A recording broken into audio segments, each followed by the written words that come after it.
Right, Kouhaku, it's Kakakayobi. Today is Tuesday, December 26, 2023, here in Pacific, California. 12 miles south of San Francisco. Yo, the Metal Medaka today is this BC Rich neck right here.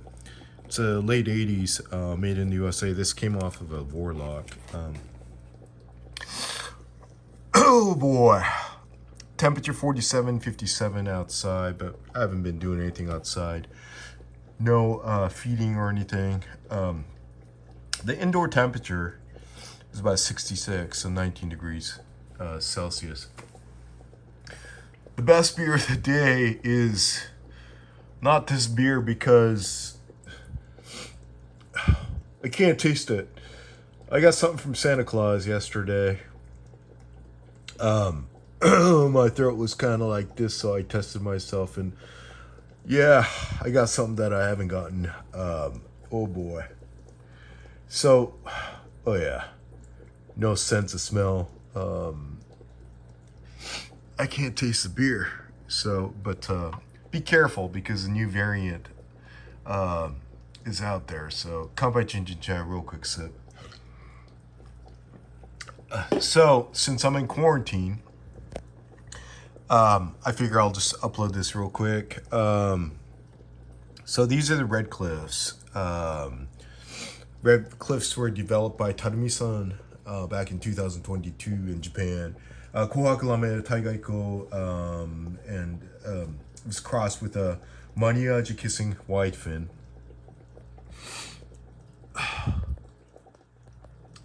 There's currently one male, which is that one, the whitish one. That's going vertical, and then you have two females over here. Let me try to get a image from the top, I guess. Try to get the light. I suck at doing this, so.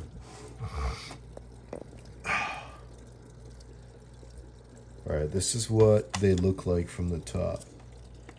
Top view. Pretty nice. That's the male right there. Again, the red is really, or orange is really strong. That's comprised of yellow and black. So if you get too much of it, the next generation, I'm afraid that they're going to turn all red. So this is a pretty good male, where you have a male with a little dot on the head, and then you have females that have, more red in the body and all that stuff. Here are the fries.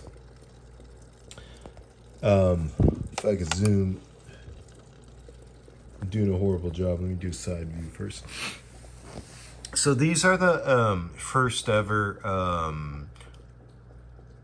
G1s, Generation 1s. Why are they called Generation 1s? Because the pairs that I got from Japan, from Sakura Medaka-san, back in August, I'm pretty sure they're all kind of brothers and sisters.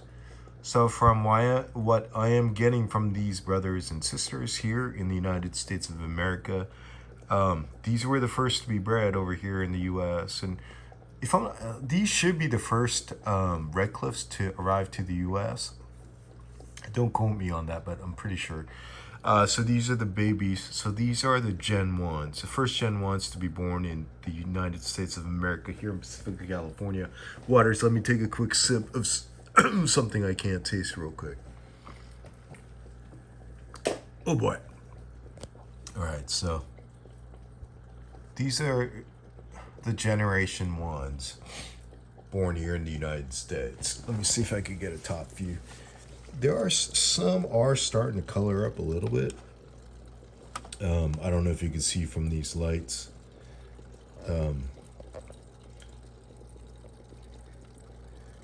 I do a horrible job at this,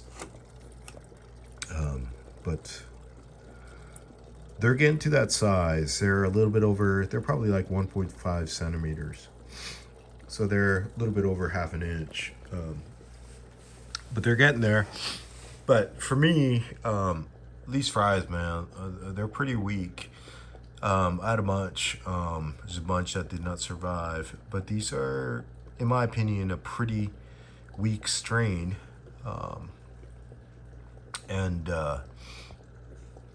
I have these guys indoors.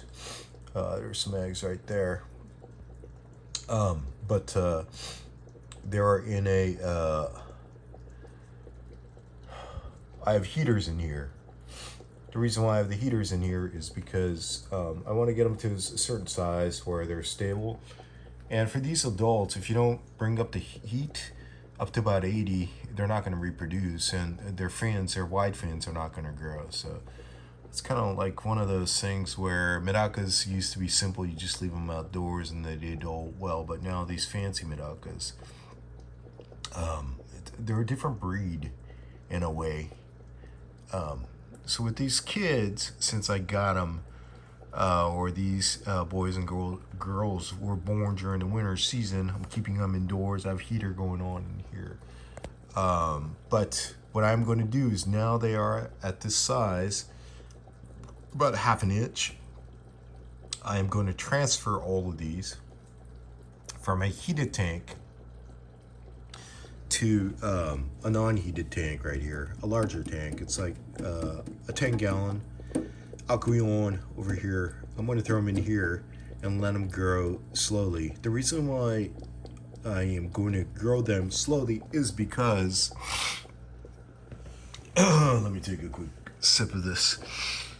I can't even taste this beer. Merry Christmas, and thank you for giving me this gift this year, Santa Claus. I came this far not getting it, and I was probably the last to get it, but from the buddies that I have known. This morning, I had the sniffles and I tested, and when I got the results, I started texting everybody that I've been in contact with for the past 5 days and just giving them a heads up. And so that's what I did this morning, aside from what I'm doing right now. So the reason why I'm going to bring these boys and gals out of this environment, which is heated to about probably 78 degrees Fahrenheit, is because I want them to kind of slow down in their growth. If you keep them in a heated environment too much, what happens is their bodies start growing, but their internal organs do not keep up. The other thing is, when their bodies grow too fast, their exterior coloration cannot keep up with the growth of the body. So you don't want to try to super accelerate their growth length per se. What you're going to see is, if you super accelerate them, they'll get to the breeding size, but you'll not see them reproducing because their internal organs, including their sexual glands and all that stuff, did not grow, did not mature with the size of the body. So that is one of the things that I try to do when with any fish, is not to use heat to super grow them. So again, tomorrow I'm going to bring all these guys. I think there's about 11 in here, and there's about another 12 in here. I'm going to throw them in here where it'll be room temperature. Room temperature is, what did I say? About 19 degrees Celsius, 66 degrees Fahrenheit. And let them just kind of grow slowly. Let their organs, everything develop, and then we'll see what happens in 2 months. First, I only had this, like, the throat thing, and now my nose is dripping. And with me not being able to taste the beer and all that, hopefully I could get rid of this thing in about 4 days. All right, so that's what's going on with these. These are about 6 to 8 weeks old. They're not too big. But again, with my experience, these reckless, they're pretty. They're not the strongest lineage that I've kept in the past. Like, I should have more at this point. While I'm here, here are the. So these are Gen 1s, all right? So These are probably brothers and sisters that I got from Japan. They laid eggs, hatched. These are generation ones, born in my tank here in the United States. Now, I lost all of my midnight frills. Midnight frill was developed by Tarumi-san this year, 2023, and making crossed by a black diamondo. Here's the female right there, and I grabbed one of the male red cliffs. I started getting some eggs about a week and a half ago. I take that back.